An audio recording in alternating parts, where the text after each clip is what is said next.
This is Sai Patnaik, faculty of arithmetic. ఒకసారి question చూద్దామండి. If P is 30% more than Q, R is 25% more than P, then what is Q is to R అన్నాడండి. ఒకసారి చూడండి sir. First ఏమంటే P కి Q కి relation ఇచ్చాడు. If P is 30% more than Q, Q అనేది 100% అనుకోండి, P అనేది 130% అవుతుంది.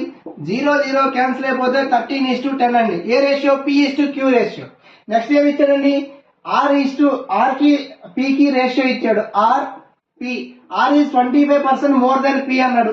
ఇప్పుడు P అనేది 100% అనుకుంటే R అనేది ఎంత అవుతుందండి? 125%. 25 కట్ చేసుకోండి సార్. 25 5 sir, 25 4 sir. ఇప్పుడు ఈ రేషియో ఎంత అండి? 5:4. ఆల్రెడీ మనం రేషియో ప్రపోర్షన్ అనే కాన్సెప్ట్ లో ఫుల్ వీడియోలో నేర్చుకున్నామండి. చూడండి, first P is to Q రాసాం. నెక్స్ట్ ఏంటండి? P తిన్నంగా P రావాలి, కాబట్టి రాలేదు కాబట్టి జాగ్రత్తగా చూడండి sir. Q is to P value రాయండి. అంటే ఏంటి? 10:13. మరి ఇక్కడ P ఉంది, ఇక్కడ P ఉంది కాబట్టి P is to R. ఇది R is to P కాబట్టి P is to R అంటే రివర్స్ అవుతుందండి. 4:5. ఇలా చేస్తే మనకు వచ్చే ratio Q is to P is to R value అండి. మనం ఫుల్ వీడియోలో నేర్చుకున్నామండి. ఇక్కడ ఏమీ లేదంటే 13, ఇక్కడ ఏమీ లేదంటే 4. ఇప్పుడు ఏం చేయాలి? మల్టిపుల్ చేయాలి. ఏ రేషియో కావాలండి? Q is to R.